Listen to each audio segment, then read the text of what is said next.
So I want to talk about this week's narrative. This was some crazy stuff that went down. We're going to talk about it. Spoilers for this week. I know maybe I should have waited a day, but this was so crazy, so phenomenal. I had to talk about it. I had to make a video. This is something I didn't think we were going to see anytime soon, at least, but it went down and it went down crazy. So let's start off with what's going on. I'll give you a little introductory. The moon, the Scarlet Keep, is playing an importance here. The Lucent Brood is trying to basically bring Saladin throne world and launch a full-scale invasion, replace us as, replace the Guardians as them, so they can control the Traveler, the Light, stuff like that. So that's the basic gist of it. Now, we do this mission, we do all this stuff, and then we come back to what is this scene here, and Crow, what you doing, man? Crow, what happened? I didn't mean to. A full abort sequence initiated from this location. What have you done? I shut it down. I didn't know it would kill the Scion. Keitel sends an emissary to the tower, and you kill him. Can you even understand the repercussions this will have? I'll face them. What the Vanguard was doing here wasn't right. It's not your place to judge. You said the right path can be hard to find, but when you do, you have to be strong enough to walk it. I also said mercy to an enemy must not come at the cost of their victims. We already disrupted Savathun's ritual on the moon. I couldn't stand by while we did this to these Hive. The Hive are monsters. So was I. When Keitel learns of this, I hope the Vanguard can survive your conscience.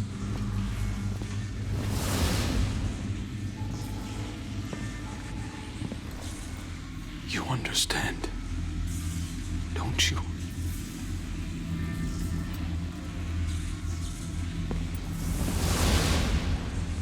Now, yes, he dismantled it. He accidentally killed a Scion, and there's repercussions for that. Trust me, there is massive repercussions for that, and it's crazy. Now, this aspect of Crow, I see a lot of people complain about. Oh, he's being a little bitch, or he's just, what's up, Crow? Stop, grow up.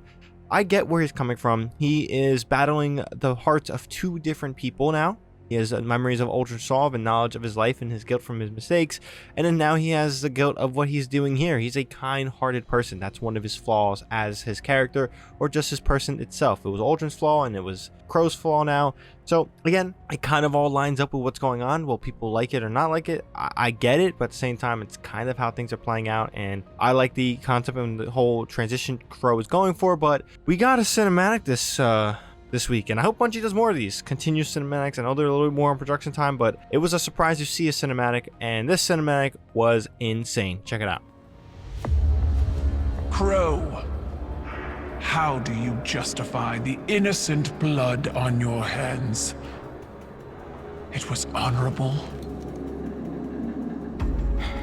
It was an accident. A Cabal word for accident has two syllables. One is fault, the other responsibility.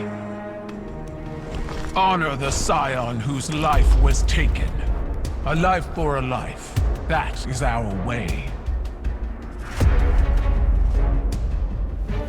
That is your way, not ours. You will not deny us justice! Do what you believe is right. I did.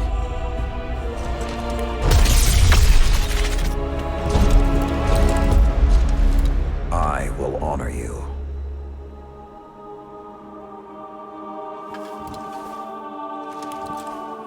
You demand a life for a life. Take mine.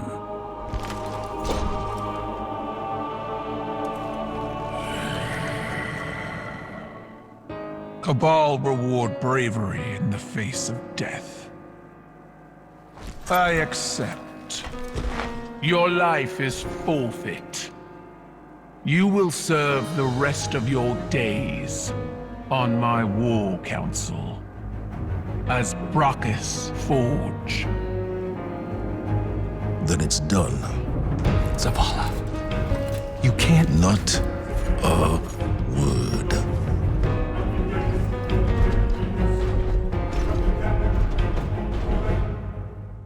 Now, Lord Saladin is now Brachus Saladin. He's Brachus something. He is now on the war table for Keitel. And this was crazy. He stepped in and sacrificed himself for the Crow, someone who he kind of butts head with. He's a protector, like Zavala said weeks before. And one thing that was kind of funny, kind of crazy, is that Zavala was ready to throw it all away for the Crow as well. He was ready to go arc and, you know, get in the middle between between Keitel and the Crow. Now, I must say that the Keitel is by far my favorite character at this point in Destiny. It's not, you know, dismissing any other character, but I just love her so much. It's unreal. Well, what does this mean? We lose Lord Saladin within the tower. He now has to serve as a war council member, kind of similar to how it was going on with Season of Chosen, with Zavala being a Brachus and things like that. But things transition, and it's Lord Saladin, and in a way it's kind of fitting for his character. He definitely doesn't agree with some of the more, I guess you could say, peaceful ways of the Vanguard now. He is more of a war person. He wants full-on destruction to peep his enemies and to protect the last city at any cost. So yeah, it makes sense for his character to be amongst the Cabal now, or Empress's Keitel's Cabal. Now, one thing we do see, in Zavala talks about it here, we have a voice in the table. Check out what he said. It's over, Guardian. The Lucent Brood will never take the Scarlet Keep, and their invasion force is in shambles. I'm grateful Saladin stepped in when he did. He preserved the Cabal alliance without bloodshed. I'm afraid I was about to do something rash. All these centuries later, and Saladin is still saving me from myself. I decommissioned the psychic analysis program, against Keitel's recommendations. I suggested she continue to collect the dead Hive lieutenants for incineration, but that seemed to put her mind at ease. She's been true to her word. Crow's life debt is paid. Our coalition is back on solid ground. I have my reservations, but Saladin believes this is the best path forward. The Scion is avenged in the eyes of the Cabal, a gift that I assure you is not lost on the Empress. And most importantly, humanity finally has a voice on her war council. We must respect Saladin's choice. Again, like I said before, like he said it, it's very important now that Lord Saladin has a voice within the table, within Empress Keitel's circle. What that means is this: our alliance, our allegiance with the Cabal will probably be permanent. I mean, a lot of things kind of pointed to that anyway. It's working out very much as a story device for Bungie themselves with Destiny 2. So I love the Cabal. I absolutely adore them now. I didn't really care too much, but they are becoming one of my favorite races because of the allegiance we have to them. Same thing with the Fallen.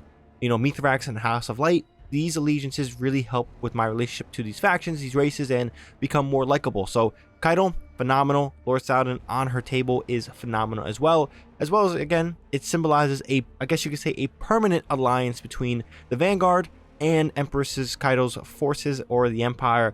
We've gotten glimpses of it in the dialogue of how he was talking, like, you know, we're unified and things like that. And Keitel agrees for the most part. She says trust still needs to be gathered and things like that, which makes sense. But yeah, I mean, Brachus Saladin, I forget his Brachus name, but if there is a change, he's a Brachus. He's on the War Council, and it's kind of crazy how everything went down. But yeah, I mean, this week's story, it's phenomenal, remarkable. I'm definitely becoming a little bit more lore bits and story bits regarding the relationship between Zavala, Keitel, just the Cabal themselves, and where Lord Saladin is going on. So if you guys want to check out those videos when they come out, be sure to hit that subscribe button and the bell if you guys are not already subscribed.